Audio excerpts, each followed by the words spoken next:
Assalamualaikum warahmatullahi wabarakatuh. A'udzubillahi minasyaitonir rajim. Bismillahirrahmanirrahim. Alhamdulillahirabbil alamin. Wassalatu wassalamu ala asyrafil anbiya'i wal mursalin sayyidina Muhammadin wa ala alihi washabbihi ajma'in.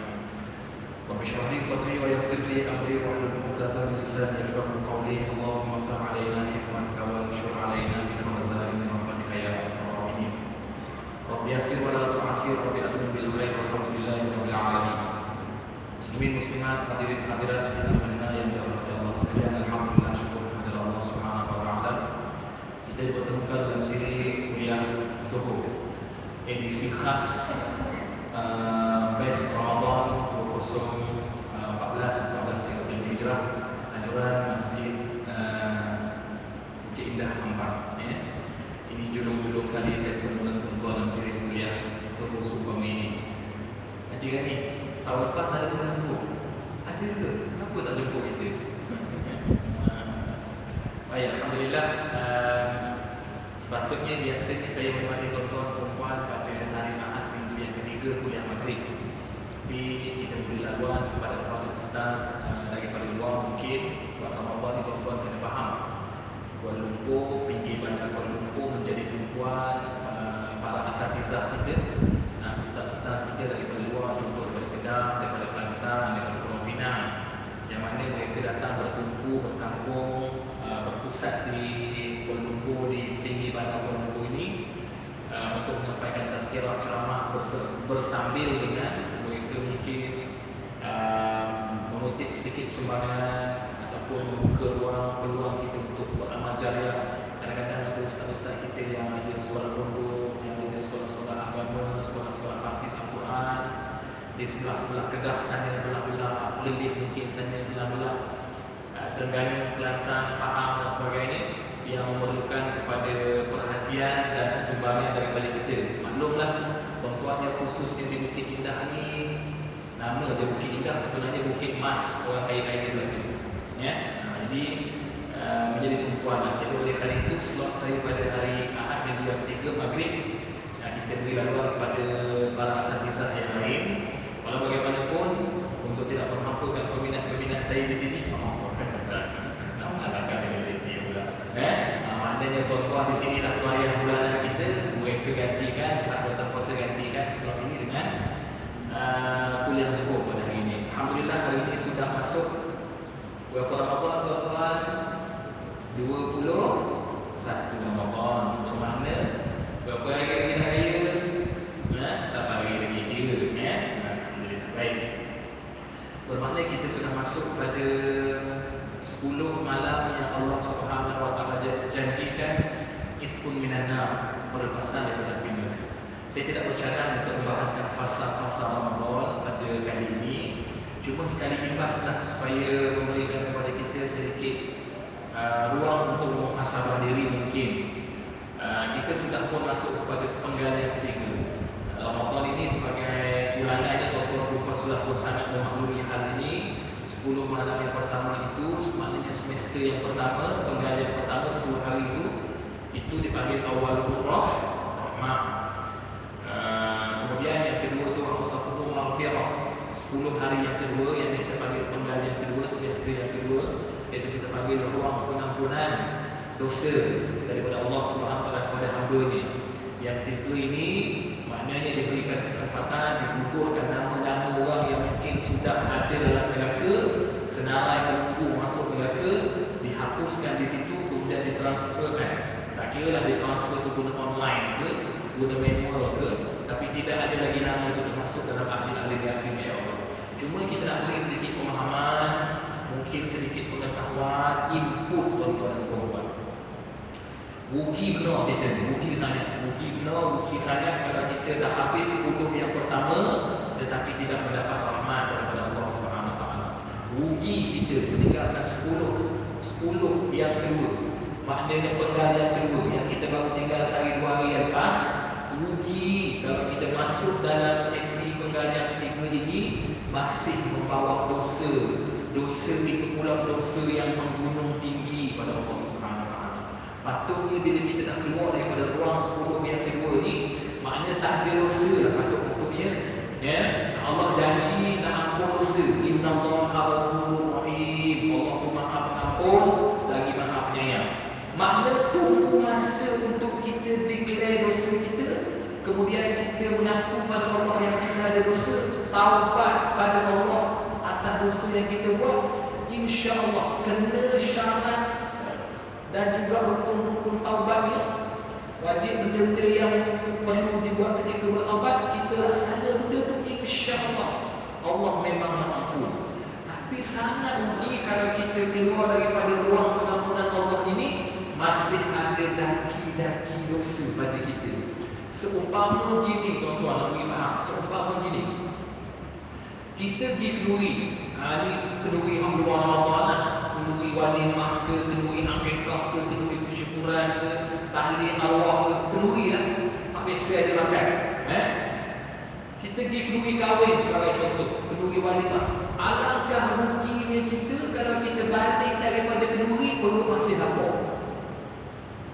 Rugi tak tuan-tuan? Rugi lah. Patutnya kita pergi kenduri, tak gaduh nak cari makan lah. Patut kecuali malam pulang kalau baru nak makan. Ni kita pergi kenduri pukul 12 tengah hari sebelum subuh. Kita balik pada kenduri, kita tanya orang rumah kita, orang ada tanam nasi kat rumah, ada masak nasi kat rumah. Orang rumah kita pun boleh jangan kita kata pergi kenduri. Kenduri bukan tengah hari siang bulan Ramadan, kenduri luar bulan Ramadan mesti ada makan, apa tak makan, tak kenyang. Jadi makna rugi kita keluar daripada ruang maghfirah pengampunan Allah, tetapi dosa kita masih tidak diampun. Tidak diampun ni kenapa? Kenapa Allah tak ampun? Sebab kita sendiri gagal melaksanakan konsep dan tuntutan taubat seperti mana yang disyaratkan oleh Allah dan Rasulullah SAW. Bukan Allah tak ada ampun, kita sendiri yang tidak sudi dosa kita diampun oleh Allah Subhanahu Wa Taala. Ustaz, macam mana orang kata orang tak sudi Allah ampun dosa? Dah macam mana nak kata tak sudi tuan-tuan? Allah tawarkan kita nilai ibadah, nilai sedekah, nilai bacaan Al-Quran, nilai sembahyang berjamaah, nilai zakat, nilai berbuat baik pada mak bapak, nilai berbuat baik pada orang, pada jiran, pada sahabat, pada tetangga. Tetapi kita tak terliur dan tidak rasa kecup air melihat santunan-santunan ataupun mungkin offer-offer tawaran daripada Allah Subhanahu Wa Taala. Allah nak ampun dosa, tapi lidah kita lihat nak menyebut Astaghfirullahalazim alladzi la ilaha illa huwal hayyul qayyum wa atubu ilaih. Berat nak sebut. Dan tidak mahu pula sebut. Kalau penghulu istighfar lagi awak tak apa Allah anta rabbi la ilaha illa anta khalaqtani wa ana abduka wa ana ala ahdika wa wa'dika mastata'tu sampai habis. Tak tersebut kita. Dan tidak tergerak pula di hati kita untuk taubat sungguh-sungguh pada Allah supaya Allah ampun dosa. Maka kekallah kita ini orang yang sampai ke habis Ramadan tetapi dosanya masih melekat pada diri, menjadi daki pada rohani kita. Akhirnya apabila kita masih membawa dosa yang bergunung tinggi, dosa-dosa besar pula tu ataupun dosa-dosa kecil, tetapi kita kekalkan bawa jadi istiqamah, jadi konsisten dosa kecil tu himpun banyak-banyak tiap hari dia ulang kesalahan dosa kecil yang sama. Akhirnya dosa kecil itu kekal membawa menjadi dosa besar dan kita bergelar orang yang fasik. Bila bergelar orang yang fasik, orang yang banyak dosa, maknanya dalam pada masa yang sama agak susah untuk kita lepas daripada neraka Allah Subhanahu Wa Taala. Mudah-mudahan kita boleh merasakan. Baik. Hari ini kita cerita sikit berkenaan dengan 5 pesanan Syekh Ahmad Yasin kepada pemuda dan pemudi. Saya rasa banyak pemuda-pemudi kita tengok 5 pesanan Syekh Ahmad Yasin. Yang kenal Syekh Ahmad Yasin yang di Palestin sana, yang dibom atas kursi roda oleh Israel laknatullah alaihi ajmain. Dia ada pesan pada kita 5 pesanan. Pesanan ni banyak di-upload, banyak di-share di laman-laman sosial, di website, apalah. Kita cerita sebagai sedikit tafsir dan tazkirah pada hari ini. Nak cerita bab puasa, mungkin tuan-tuan perempuan rasa dah punya nak cerita bab puasa. Saya nak cerita bab raya, nanti tuan-tuan kata saya ada gaya, cepat benar cerita bab raya. Tazkirah lain malam-malam mungkin dah dibekalkan setiap malam tuan-tuan, ya. Mana ada tazkirah dia? Terawih berapa rakaat? 8. Slow je. Saya tengok itu dah 28 saja sebenarnya. Dia ada beberapa tempat saya bukan beberapa tempat, satu tempat yang saya jumpa yang buat tazkirah dan 20 rakaat tarawih. Dia buat begini, habis isya dia tazkirah dulu 20 minit sahaja, lebih dosa. 20 minit tazkirah, lepas isya habis tazkirah, terus tarawih 20 rakaat. Ada berani?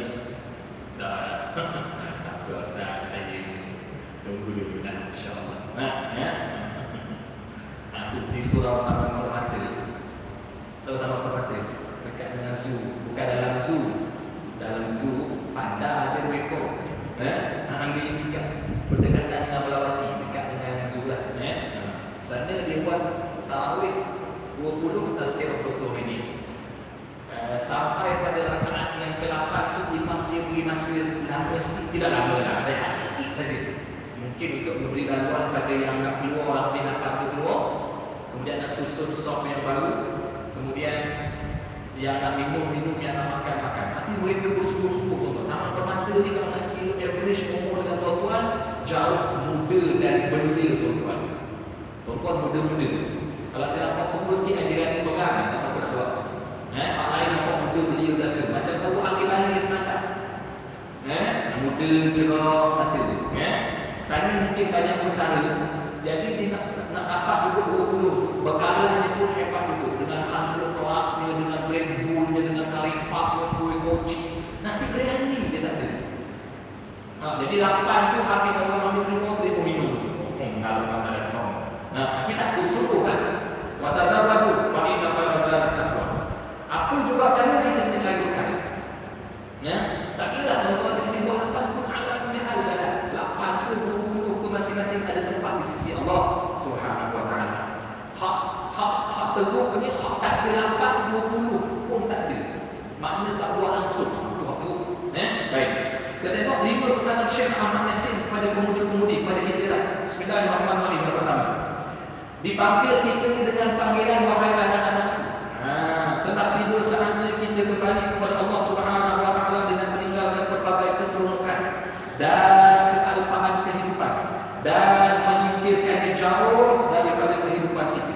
Syekh Ahmad Yasin ni kita panggil dia ayah lah, macam seperti panggil kita anak. Ayah kita di Syekh Ahmad Yasin ni, dia pesan kepada kita, dia rayu kepada kita, dia seru kita, wahai anakku, baliklah pada Allah. Makna ittaqullah, takwalah pada Allah, rujuk balik pada Allah. Sudah-sudahlah, nak bergalak-galak, nak seronok-seronok, sudah-sudahlah. Kita nak seronok lama mana tuan-tuan? Lama mana kita nak seronok? Untuk apa kita nak seronok? Seronok tu matlamat hidup kita ke? Tujuan kita lahir ni Allah kata untuk seronok ke? Kita lahir ni untuk buat maksiat ke?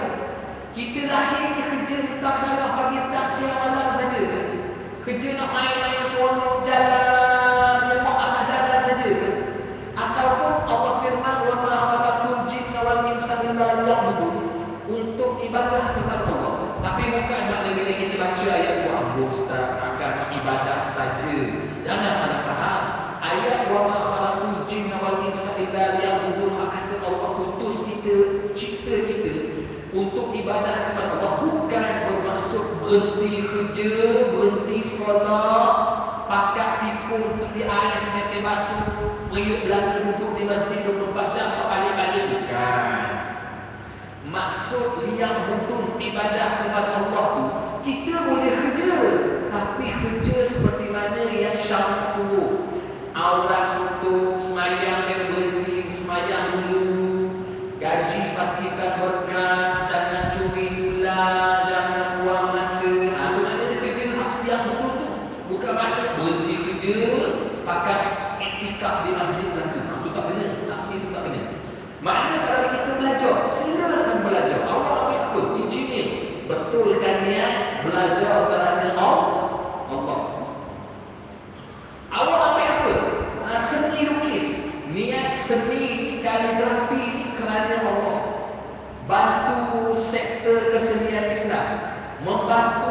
bahagian seni lukis, seni bina Islam. Maknanya niat gitu. Maknanya setiap kali benda kita buat, rujuk balik semula kepada Allah. Islam tidak menghalang keserukan. Salah kalau kita kata, oh kalau Islam jumu, tak boleh nak seronok, tak boleh nak suka, tak boleh dilakukan, salah. Islam beri, tetapi ada batasan. Islam tidak menghalang teknologi, tetapi jangan sampai tersalah menggunakan teknologi atau melampau dalam menggunakan teknologi. Kita ada internet, salah tak dari sisi syarak? Tak salah. Pak jadi salahnya, belik ke internet sampai tak mari berjemaah, itu jadi salah. Nah, sibuk ke internet, sibuk ke online sampai tak mari majlis ilmu, sampai tak duduk dalam halaqah para ustaz, para tuan guru, para ulama. Itu yang salah. Ya, jadi Syekh Ahmad Yasin kata tinggal keseronokan. Keseronokan bukan tujuan utama hidup. Bila bukan tujuan utama, makna dia sampingan. Sampingan tidak boleh dijadikan keutamaan. Kalau kita beri dalam rajah dan graf 10, maknanya utama kita hal lain ni 8, seronok, santai 2 cukup. Ya? Sebab kita semua akan kembali kepada Allah. Telah tiba saat kita bangun dan melakukan subuh secara berjamaah. Ramadan, alhamdulillah, kesannya nampak. Mungkin sebab rahmat Ramadan dan berkat sahur. Orang otomatik hari subuh berjamaah, habis pergi kerja. Sebab biasa orang bekerja, Ramadan, office hour, masuk awal. Tapi betul, dengan kedatangan Ramadan ni, kehidupan kita banyak berubah, banyak jadi lebih baik. Contoh, tuan-tuan tengok, tuan-tuan habis tarawih tazkirah sebelah malam, pukul berapa ni? Biasa pukul 10.30, 10.45, betul? Tuan-tuan cuba tengok, 10.30, 10.45, hari lain selain Ramadan, di mana kita? Faham tak maksud saya? Bulan Ramadan, 10.30, 10.45, kita masih ada dengan iktikaf di masjid ini. Nah, masih lagi subhanallahil mahmud, masih lagi. Ataupun pada bulan sedang mengaminkan doa witir yang dibaca oleh tuan imam, 10.45 malam. Kadang-kadang lepas tu tadarus Quran sampai pukul berapa tu Ustaz? 11.30 malam sampai pukul 12 malam kadang-kadang. Di luar Ramadan pukul 10.30 kita di mana? Nah, teh tarik Ustaz, mamak seberang jalan sana.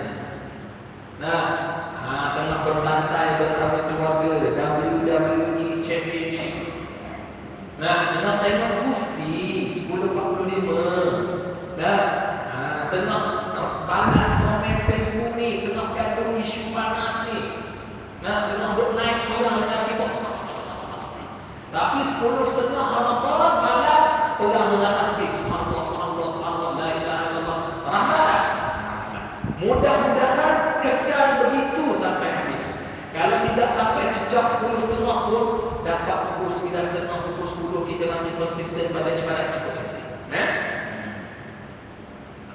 Mengamalkan kandungan Al-Quran bukan sekadar baca dan mencontohi kehidupan Nabi Muhammad sallallahu alaihi wasallam.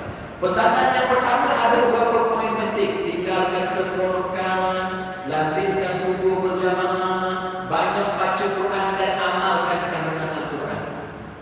Ikut contoh Nabi sallallahu alaihi wasallam. 4 pesanan dalam satu. Yang pertama, maknanya bukan sekadar kita baca Quran, amal. Tapi sekarang tuan-tuan mohon maaf, Quran yang ada di ruang tuan-tuan di setiap dinding yang besar. Saya bukan di tempat tuan-tuan saja, saya pergi mana-mana tempat pun seolah-olah tidak berusik Quran tersebut. Kita rindu dengan suasana orang tua-tua kita dulu. Cuba tuan-tuan perempuan flashback balik zaman mak ayah tu nenek kita dulu. Zaman masjid tak ada kipas yang selesa macam ni. Zaman surau tak ada kapet tebal sampai ke bulali. Zaman surau dan masjid tak ada aircon. Zaman tak ada mikrofon. Nak azan lain kata duduk tung tung tung tung tung tung tung. Masa tu surau-surau pakai lantai papan. Antara papan ke papan tu rendah, sepit jubur sakit. Kalau duduk tak kena baik, sepit sakit. Nah, zaman dulu, zaman yang tu lah. Habis maghrib, tak kira Ramadan ke tak Ramadan, tuan akan tengok dinding-dinding dan tiang-tiang dipenuhi oleh orang yang membuka Al-Quran dan membaca. Ingat? Ingat dulu, maghrib, tutup nenek kita baca Quran. Nah, zaman tu lampu bukan lampu macam ni. Lampu hak gasoline tu. Bunyi. Nah, pakai minyak tanah. Minyak gas, minyak tanah, minyak gas memang tempat dia bagi minyak pasang. Minyak gas nak minyak tanah tu. Boleh baca Quran. Quran ni lunyai di tangan. Lunyai di tangan. Dia beli orang tu minyak mana pegang, orang tu minyak mana pegang, pada boleh lipat sekali. Maknanya diraikan Al-Quran, baca Quran. Tuan-tuan tengok di tempat kita, lunyai dimakan anak-anak. Sebab tu kalau orang jumpa saya, Ustaz ceramah banyak tempat. Ustaz saya nak beli Quran, Ustaz perlu wakaf boleh tak? Saya kata kosong. Lebih baik beli benda air selipar ke. Wakaf duit beri pada masjid, beri ekor ke, beri apa lebih baik pada tuan-tuan perempuan wakaf Quran. Sampai saya pernah kata begitu. Sebab orang tak guna. Sekarang Quran dah ada dalam efek lah tuan-tuan, dalam tablet. Tapi download saja. Bukan dia baca, dia tengok orang download, dia pun download nak memenuhkan memori. Campur sekali dengan Bible. Campur dengan game ninja, game ikan, macam-macam. Tapi dia tak buka, dia buka benda lain. Kalau kita tengok fikir balik, dia sungguh. Bila last kita baca Quran, dia sungguh-sungguh. Bukan Quran malas bayang, kita baca lah. Kadang-kadang kita baca. Fatihah kita baca, kuliah kita baca, itu lain Quran bayang. Di luar sayang yang kita buka baca tanda habis ni. Buka baca tanda, sambung lagi bunyi gelap, lipat balik. Lastnya bila? Last scene Quran kita bila? Kalau WhatsApp sedang online, tengah ustaz ceramah, status dia online, tengah banyak mesej. 4 pagi, last scene 4:08 AM. Yang mulai dengan handphone dia. Tapi ni tak bersentuh. Sebab tu tuan-tuan, isu kita sekarang ni isu Palestin. Tersentuh sikit isu Palestin. Kita tengok dalam surah Ali Imran, ayat yang ke-200. Ayat yang terakhir daripada surah Ali Imran. A'udzubillahi minasyaitonirrajim. Ya ayyuhalladzina amanu sabiru wa sabiru wa rabitu wattaqullaha la'allakum tuflihun. Ayat akhir sekali. Apa Allah pesan kepada kita? Wahai orang-orang beriman, sabarlah kamu, wasabir, dan kuatkan kesabaran kamu. 2 kali Allah suruh sabar. Ya ayyuhalladzina amanu sabiru wasabiru, sabar dan kuatkan kesabaran. Warabitu, susun strategi. Wattaqullah, takwa kepada Allah, la'allakum tuflihun, mudah-mudahan orang takwa kepada Allah berjaya. Isu Palestin, kalau tuan-tuan tengok, berapa puluh tahun, berapa ratus tahun. Sejak Sultan Salahuddin Al-Ayyubi radhiyallahu anhu membebaskan Palestin buat kali terakhir, kemudian terus diserang oleh Yahudi laknatullah alaihim ajma'in, sampailah sekarang tidak bebas, sampai tak bebas, tak dapat jadi hak milik umat Islam. Walaupun kita ada persatuan-persatuan zaman Hak Yasin Arafat dulu, PLO, Persatuan Pembebasan Palestin. Sampai sekarang diteruskan oleh OIC, Persatuan Pertubuhan Islam Sedunia. Tak berjaya. Cuba kita fikir, sedangkan doa, tak kira lah doa lepas ayat, doa lepas kuliah, doa ketika witir, doa masa tarawih, semuanya menjurus kepada Ya Allah, Allahumma ansur Islam wal muslimin. Waktu orang Islam, orang tengok di Mekah baca sampai setengah jam, 20 minit ke setengah jam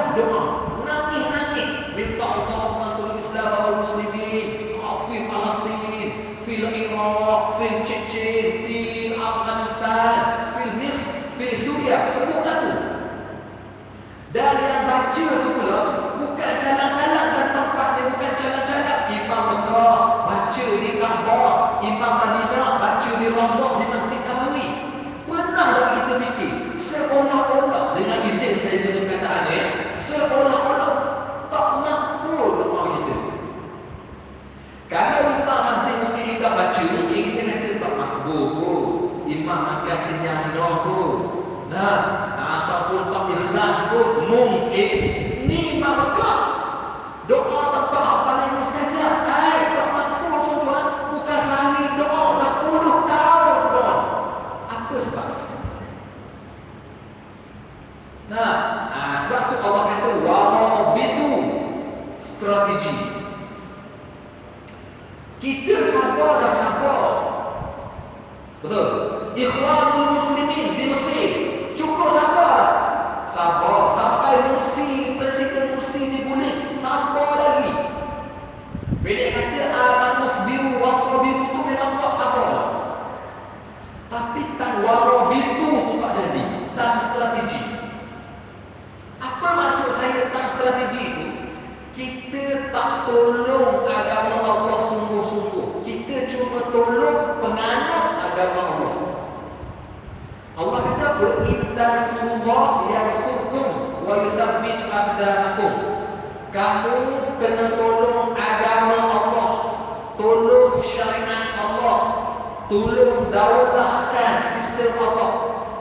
Baru Allah akan tolong kamu. Yang kita buat sekarang ni bagus juga, betul, sempurna juga. Cuma sebahagian lagi kurang.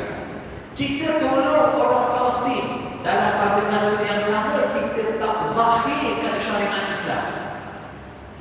Kita tak laksana Islam, tapi tolong umat Palestin kita tolong. Situ silap. Kita tolong orang Palestin, diri kita sendiri, anfusakum wa ahlikum nar. Diri kita sendiri dah jaga. Anak bini kita awak tak jaga, agama tak jaga, patuh air tak jaga, masuk jaga. Pendek kata, syiar Allah kita tak tolong, tak beri naik. Umat Islam yang kita tolong. Teruskan menolong umat Islam dalam pada masa yang sama, syiar Islam pun kita tolong. Bagus tu. Faham tak apa saya cuba nak masukkan? Yang kita buat sekarang ni betul lah tu. Sebahagian memang kena buat tu. Tapi tambah lagi sebahagian. Package tu tak cukup. Kita boykot, tuan-tuan. Berapa lama kita boleh boykot? Orang sekarang sibuk boykot MACD. Hak saya yang tiap-tiap tahun boykot MACD. Tapi berapa lama? Sebulan? 2 bulan? Lepas tu kita pergi drive-thru lah pula. Big Mac 2, medium size. Air tak nak cukup, ganti dengan air masak semua. Kita boykot berapa lama? Sebulan 2 bulan boleh. Sedangkan bulan-bulan yang seterusnya kita menyumbang banyak pada dia. Sebenarnya langkah itu, hak kata warabitu, strategi itu bukan hanya boykot, tuan-tuan. Kita kena buat sesuatu. Maknanya orang Islam kena kembali kepada al-Islam ya'lu wa la yu'la alai. Kita perlu senjata, kita perlu produk, kita perlu barang, kita perlu sistem, kita perlu metod ataupun kaedah. Bagus betul. Makna Islam nak kena naik balik. Macam dulu-dulu yang buat ubat bius, Ibn Sina, doktor-doktor kita. Buat kapal-kapal teknologi, kapal-kapal naik kapal-kapal tu. Islam buat kata tu, tuan-tuan. Cuma disudahkan oleh orang kafir. Kita buat tapi tak sudah. Sebab tu daripada satu strategi kita kurang. Sedangkan Allah nak tolong kita, tapi bila strategi kita tak buat tak jadi. Kita cuma boykot MACD saja, produk-produk mereka. MACD contohlah kita sebut. Pak Nestle contoh, orang yang sensitif dia akan boykot. Tapi tuan-tuan perasan tak? Mikrofon hak saya guna ni made in mana? iPad hak kita guna buat mengajar made in mana? Telefon hak kita guna komunikasi sesama kita panggil ustaz mengajar made in mana? Tisju kat rumah kita made in mana? Kereta kita made in mana? Semua daripada hak bukan Islam. Pendek kata kalau dia boykot pula kita, naik kuda, naik lembu kita buat. Kena fikir gitu. Makna sampai masa umat Islam kena modern.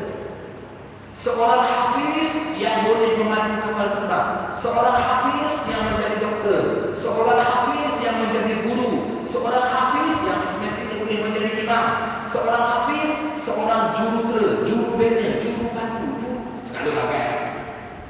Baru jadi semua cantik Islam. Baru syariat Islam akan naik, Allah akan bantu umat Islam. Sebab sekarang ni dia dah menjadi musim. Bila tahun, mana tahun yang tuan-tuan tak dengar Palestin diberdeka? Tahun berapa? Sehingga saya sekarang umur 35 tahun, setiap tahun semua Israel diberdeka. Betul-betul? Setiap kali diberdeka kita hantar bantuan. Bagus, dapat pahala saya lelaki dah tu. Setiap kali kita berdeka, kita pergi masuk wilayah dia, hantar makanan, hantar perubatan. Setiap tahun. Kita pula di sini hantar pergi boykot, buat demo. Demo tuan-tuan rasa demo. Tapi kena pergilah, kita ada solidariti kita. Tapi tuan-tuan rasa pokok yang beli. Tak boleh. Tapi maksud saya di sini bukan makna kita kena berhenti. Kita kena terus buat. Sebab itu salah satu daripada usaha. Cuma tambah. Maksud saya, hak adanya yang menggunakan. Hak adanya konsisten. Tambah dengan hak kata warah itu tadi. Strategi yang kita mahu. Dia tak ada setengah orang bila dia dengar kita kata gini. Kalau gitu tak usah buat, tak usah demo, tak usah boykot. Lagi tu. Contoh macam kita ada anak yang kurang upaya. Contohlah, kita ada anak yang ada sakit Down syndrome, sindrom Down. Kita tengok pada kecil, doktor, anak saya ni macam pelik sikit muka. Dia kan tak sindrom Down kan dia ada muka istimewa sikit, boleh kenal satu pattern dia. Nah, macam lain sikit muka. Doktor, tolong check, doktor pun check. Dia ada istimewanya, dia kena sindrom Down. Kita bukan dia doktor. Penyakit sindrom Down. Saya ni kena duduk sindrom, tapi sindrom hak ni hak terlebih. Hak ni hak down, ni ada ubat doktor. Setahu saya lah tuan-tuan, tak ada ubat lagi. Sebab tu kita tengok dia kekal begitu. Cuma doktor kata, dia ada pendidikan khusus untuk dia. Dia boleh maju, tapi ada sistem modul yang khusus. Dia kena ada kawan-kawan, dia kena pandai treat, dia jaga, dia kasih, dia belai, dia gini-gini, dia ada potensi maju. Tapi keadaannya biasa tak berubah. Kita dah tahu anak kita tu akan sindrom Down sampai akhir hayat kita. Betul? Betul tak? Kita tahu lah, kita maklum, kita nak ready dah benda awal. Tetapi, adakah dengan bila kita tahu dia memang tak ada potensi untuk sembuh sepenuhnya, kita pergi letak di tengah jalan, baby dengan stable atau tembok dengan bazuka? Tidak. Kita akan berusaha terus untuk bantu dia supaya dia naik walaupun keadaannya begitu. Okey, sama lah isu Palestin sekarang. Para asatizah kita, guru-guru kita, para ilmuwan kita, cendekiawan kita mengatakan isu Palestin, isu Syria ini seolah-olah atau mungkin mukadimah kepada tanda-tanda kiamat. Pendek kata nak reda sepenuhnya memang payah. Tetapi adakah dengan kita tengok Allah memang ada pintu nak terbuka Palestin, memang dia dijaga gini. Tak usah tolong. Adakah itu sikap kita? Tak boleh. Tak tolong, tetap kena tolong. Itu tak ada jihad fi sabilillah kita. Itu tak ada kita sayang kasih pada saudara kita.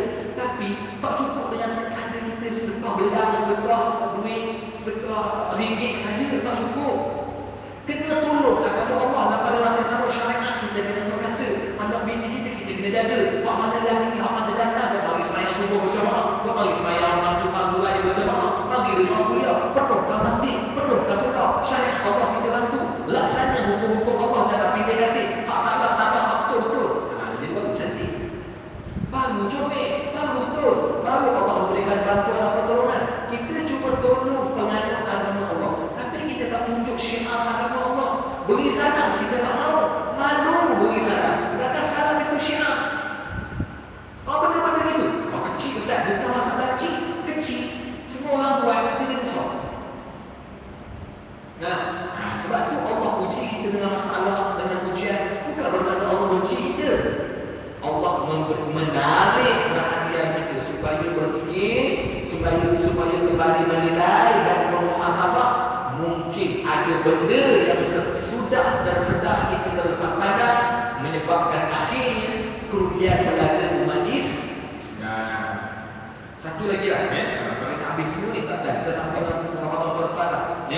Yang kedua, pesanan Syekh Ahmad Yasin, seru wahai anak-anakku, salat tepat waktu. Inna salata kanat 'alal mu'minina kitaban mawquta. Seruan ini biasa saja, tetapi simbol kemegahan dan juga kekuatan umat Islam di saat kita menjawab menyambut respon Allah Subhanahu wa taala online. Dengan keadaan yang cukup baik, posisi yang cukup baik, pemahaman persediaan yang cukup baik. Itulah salah satu daripada sumber kekuatan dalam Islam. Sembahyang jemaah tepat waktu. Kita jemaah juga masbuk. Nak tengok berbagai orang sembahyang tarawih. Kenapa orang sembahyang tarawih ya? Ustaz kata yang 20, yang 8 macam ni juga penyakit ini. Imam dah angkat takbir dah. Allahu Akbar. Imam. Hak makmum pesan dia. Imam dah habis baca Fatihah, dia tak angkat takbir ni. Dia tengok kipas. Dia rasa-rasa imam nak rukuk boleh. Tak habis-habis mengingat. Tak cantik perangai itu tuan-tuan. Dia tidak berasa tuan-tuan tadi. Dah haram rukuk. Tak haram. Tapi buruk perangai. Buruk laku. Kenapa tak masuk baris awal? Tuan-tuan tengok orang yang berkawat, askar yang berkawat, hak luka tangan kiri itu. Ada tengok kat internet? Nah, askar yang pakai baju putih, dia ada pakai istiadat untuk kawat. Baju putih, seluar putih, sampai hijab. Dia tak kali biru, dia kali hijab sampai. Nah, saya suka kali hijab putih. Tuan-tuan tak suka juga boleh tuan-tuan. Saya nak kata saya suka kali. Kombinasi comel. Nah, satu kejadian, tak salah saya di Al-Ustaz. Saya baca itu rasa di Al-Ustaz. Kalau salah, tuan-tuan saya sendiri lah. Tapi situasi betul-betul lalu. Dia berkawan. Dia pegang senapan. Berkilat utama yang senapan ni. Ujung senapan tu ada pisau. Ada panjang dulu. Sedekar lebih tu. Orang panggil apa? Grenade. Itulah. Hak Jepun pakai dulu. Hak ucap-ucap orang. Tak tahulah dia kena hak dia punya sendiri ke, kawan belakang dia punya, kawan depan dia punya, berdarah. Berdarah bukan besar-besar dalam jerawat. Habis masuk bajunya dengan darah ni. Dia keluar. Tak keluar. Duduk situ lah. Nah, orang berpuji pahlawan negara. Tak ada orang. Okey. Maknanya berani, tahan sakit, kuat. Sebab apa? Yang kat depan tu swasta, 4 bintang. Mungkin sultan, mungkin pertuan agung, mungkin panglima angkatan tentera. Hak kita tengah Allahu Akbar. Di depan kita tu bukan 4 bintang lagi yang memiliki cahaya ini, yang beri panjang umur, yang beri nikmat sihat. Hak dulu tuan-tuan tak ada bini, dia beri bini. Dah ada bini, merengek dengan anak. Merengek. Dia ada seorang satu. Dapat pula rezeki, kerja setiap tahun naik gaji 4,500 setahun naik. Hak beri itu hak kita belajar masbuk. Adil tak adil dengan Allah Subhanahu wa taala. Baik tak baik akhlak dengan Allah Subhanahu wa taala. Kena berubah tuan-tuan. Kalau kita tak paksa diri kita sendiri untuk berubah serius dalam ibadah, sampai kesudah kita tak akan dapat membantu agama Islam. Kita sekadar membantu umat Islam saja. Sebab tu perkara ni walaupun kecil, saya pandang serius. Kita kena pandang serius. Sebab ini pencabulan hak pada Allah Subhanahu wa taala. Berlaku tak baik dengan Allah Subhanahu wa taala. Kadang-kadang kita fikir orang tak sembahyang, jahab dia tak sembahyang, teguh dia tak sembahyang. Kita hak sembahyang pun kadang-kadang tu dengan Allah. Jadi kita kena betul diri kita dulu. Dalam pada masa yang sama kita belajar orang lain untuk melakukan kebaikan dan ketaatan. Baru betul cara kerja dan sistem ini. Ya, mudah-mudahan insya-Allah ada kebaikan dalam pertemuan dan mudah-mudahan Allah Subhanahu wa taala merahmati pertemuan kita. Dan sebelum saya terlupa, ada satu pengumuman. Ya, ini pengumuman ini dibuat oleh diminta disampaikan oleh yang menguruskan masjid adalah pasal masjid. Ya. Bismillahirrahmanirrahim. Bantuan kecemasan untuk anak Korea yang amat memerlukan. Dalam wilayah pengumuman ini saya baca je. Ketika kita selesa di rumah, ayat siapa ni ajaran ni? Sedap benar ni. Keluarga ini tertekan dengan tunggakan sewa berbulan-bulan. Allahu Akbar. Ni orang susah ni. Kita duduk setiasa di rumah. Orang ni sewa dah tertunggak berbulan-bulan. Ketika kita diterangi lampu, keluarga ini bergelak terputus elektrik kerana tuan rumah menutup akaun. Biasa potong elektrik ni apa yang dibuat ni yang cakap ni. Ketika kita berketawa bersama keluarga, keluarga ini bersedih duka. Ketika anak-anak gembira menyambut Syawal dan bakal tiba, keluarga ini menyambut seadanya. Marilah kita ceriakan keluarga ini dengan sedikit bantuan sedekah, zakat dan sebagainya. Marilah kita bantu saudara kita yang susah ini. Mudah-mudahan mereka kembali tersenyum seperti anak-anak kita tersenyum. Mudah-mudahan anak-anak beliau dapat belajar dengan cahaya lampu. Rumah tak ada elektrik dah ada ni. Ni apa buat? Allah zaman hidup tak ada. Boleh kata elektrik ni wajib kepada kita sekarang. Ya, rumah dia tak ada elektrik tuan. Ya, kena pakar-pakar tolong ni. Ya, ni bapak muda tu kan. Ibu kena tolong tuan. Kalau tuan tak ada tolong, bagi saya tolong. Tapi yang pasti jangan bagi ajaran ni dulu. Keluarga. Kesian dia. Kadang bukan pula tuan. Kadang-kadang ya mungkin saya yang tidak arif. Tapi saya pun tak fikir ada orang susah gini di pinggir badan perempuan. Mungkin kita tak jumpa rumah-rumah ini. Mungkin dia duduk cukup-cukup tu dia tak lalu. Mereka ada kita baca gini, ada orang duduk di rumah tak elektrik. Itu macam takjub sikit. Kita ada orang boleh benda tu contoh belah-belah Kemudian dan belah-belah pasir tubuh sana belah Kelantan mungkin logik lah. Tapi kalau gini macam Allah. Mudah-mudahan tuan ini dilimpahi rezeki dan keluar daripada kesusahan. Pihak masjid mohon jemaah menghulurkan bantuan buat keluarga tersebut. Semoga Allah melimpahi segala kebaikan buat kita semua. Untuk maklumat lanjut, berhubung dengan pejabat masjid di belakang.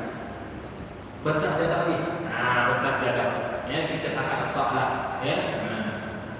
Kita punya baju raya tu sampai 2-300 sepasang. Berilah kena sikit RM30 sekali sedekah. Dia begini tuan-tuan. Beliau sekali lagi sedekah tu sampai kita kena demam cipu minyak sekali lagi. Biasa kita kata, beri RM100 nama kita kata, biasa kita demam lagi lah. Ni sedekah senyum ni 50 sen biasa tu orang senyum. Biar sampai kita pergi lebih. Sebab siap orang ni sampai tak elektrik. Mudah-mudahan Allah beri bantuan. Dan sekali lagi kita kehilangan salah seorang daripada ahli qaryah kita, salah seorang pada jemaah kita. Fadil almarhum Haji Muhammad Wafa, peristiwa MH017. Beliau kita faham sebagai salah seorang ahli jemaah masjid ni tuan-tuan, ketua pramugara. Tapi dia jemaah sini jiran dengan Haji Ghani. Pramugara bukan ketua. Ketua pramugara. Almarhum Haji Muhammad Wafa, orang yang insya-Allah soleh. Saya sempat terbaca beliau antara insan yang memperjuangkan supaya Allah ni tak bawa masuk dalam MBS. Orang gini patut kerja. Dan tak sama-sama tanya lah, kalau dia jemaah masjid, kenapa dia kerja gitu? Ni penyakit orang kita kan ni. Dia kerja situ, ada sebab Allah suruh dia kerja situ. Makna dia ada perjuangan di situ. Dah tak berjaya pun sambung lah. Dia bukan CEO MAS. Dia ketua pramugara saja tak penerbangan tersebut. Tapi suara dia ada. Dan kawan-kawan dia maklum yang dia tegas dalam menghalang dan juga tidak setuju dengan awak dibawa naik dalam penerbangan. Maknanya tidak akan terpuji. Kita sendiri tak berani buat itu. Tapi dia sebagai staff dia berani buat. Makna saham tu, benda tu sangat besar di sisi Allah Subhanahu Wa Taala. Jadi kita sama-sama hadiahkan ilmu kita kepada beliau. Mudah-mudahan Allah ampun dosa beliau dan menerima pemergian beliau setidak-tidaknya dengan nilaian syahid kecil. Sebab syahid kecil ni antaranya mati lemas, mati tembakau, mati jatuh tempat tinggi, mati demam, mati sakit perut. Maknanya orang-orang ini mati kerana seksa, no lah. Maknanya dia dapat syahid kecil, syahid akhirat, syahid akhirat setengah kata syahid kecil. Maknanya dia bebas pada seksa kubur. Setengah kawan kata dia bebas pada seksa kubur. Sebab dia mati dalam keadaan yang sangat berat, tak serupa kita. Ya? Jadi maknanya mudah-mudahan kita terima amal soleh beliau, beri kesabaran kepada keluarga beliau, dan seterusnya perjuangan beliau dalam menghalang, menafikan, memboikot, memprotes awak naik dalam penerbangan, diteruskan legasi itu oleh sahabat-sahabat beliau yang lain. Al-Fatihah. A'udzubillahi minasyaitonir rajim. Bismillahirrahmanirrahim. Alhamdulillahirabbil alamin. Ar-Rahmanir Rahim. Maliki yaumiddin. Iyyaka na'budu wa iyyaka nasta'in. Ihdinas siratal mustaqim. Siratal ladzina an'amta 'alaihim ghairil maghdubi 'alaihim waladdallin. Amin. Bismillahirrahmanirrahim. Alhamdulillah wassalatu wassalamu ala asyrafil anbiya'i wa sallam wa ala alihi wa sahbihi ajma'in. Ya Allah ya Rahman ya Rahim, ampunlah segala dosa kami ya Allah. Ampunlah segala kesilapan dan pengabaian juga yang kami lakukan ya Allah. Sesungguhnya kami ini tidak lain tidak bukan hanyalah hamba-Mu ya Allah, lemah dan hina. Sekiranya Engkau tidak mengampunkan dosa-dosa dan kesalahan serta kesilapan kami ya Allah, maka termasuklah kami di kalangan hamba-Hamba-Mu yang zalim. Ya Allah ya Rahman ya Rahim, kurniakan kepada kami nilai puasa yang khusus pada tahun ini ya Allah, dan anugerahkanlah kepada kami dengan berkat kasih sayang dan limpahan kurnia-Mu nikmat kami menghidupkan dan mengibaratkan malam dalam berqadar pada tahun ini ya Allah. Ya Allah ya Rahman ya Rahim, terimalah ibadah puasa kami, terimalah ibadah salat kami, terimalah ibadah bacaan Al-Quran kami, terimalah ibadah sedekah dan zakat kami, terimalah amal-amal soleh yang kami lakukan ya Allah. Kurniakan kepada kami akhlakul karimah seperti mana yang Engkau kurniakan kepada kekasih hati kami Nabi Muhammad sallallahu alaihi wasallam, dan jauhkan kami sejauh-jauhnya daripada seluruh sifat-sifat mazmumah. Ya Allah ya Rahman ya Rahim ya Wadud ya Dzal Jalali wal Ikram, kurniakan kepada kami akidah yang sempurna. Hidupkan dan matikan kami dengan kalimah la ilaha illallah Muhammadur Rasulullah. Kurniakan kepada kami pemahaman pada agama kami ya Allah, dan kurniakan kepada kami sifat istiqamah, sifat khusyuk, sifat tawadhu, sifat khudu' dalam melaksanakan perintah ya Allah. Lazimkan kami mendirikan salat fardu 5 waktu khusus secara berjamaah ya Allah. Kurniakan kepada kami zuriat yang saleh salihah. Kurniakan kepada kami pasangan hidup yang menyejukkan mata dan kerendahan jiwa. Kurniakan kepada keluarga kami keselamatan dunia dan akhirat ya Allah. Bimbinglah kami berjalan yang lurus ya Allah. Ya Allah ya Rahman ya Rahim, kurniakan kepada kami umur yang panjang untuk kami beribadah kepada-Mu ya Allah. Kurniakan kepada kami kesihatan tubuh badan yang ringan untuk kami melaksanakan seluruh arahan ya Allah. Ya Allah ya Rahman ya Rahim ya Wadud ya Dzal Jalali wal Ikram, kami memohon dengan hati yang penuh khusyuk tawadhu, penuh rasa kasih sayang sesama manusia ya Allah. Kurniakan bantuan-Mu, keselamatan-Mu, pertolongan-Mu ya Allah kepada seluruh saudara-saudara kami, khususnya yang sekarang berada di Palestin, khususnya sekarang yang berada di Mesir, khususnya sekarang yang berada di Syria dan di Afghanistan, serta seluruh umat Islam yang ada di atas bumi ini ya Allah. Bantulah saudara-saudara kami itu ya Allah. Mereka tidak lain dan tidak bukan hanya mempertahankan hak mereka ya Allah, menangkan mereka ke atas musuh mereka ya Allah. Jahanamkan pangkatan musuh-musuh kami ya Allah. Pucalkan syaitan pangkatan musuh kami ya Allah. Rabbana zalamna anfusana wa in lam taghfir lana wa tarhamna lanakunanna minal khasirin. Rabbana atina fid dunya hasanah wa fil akhirati hasanah wa qina adzabannar. Wa sallallahu ala sayyidina Muhammad wa ala alihi wa sahbihi wa sallam. Walhamdulillahi rabbil alamin.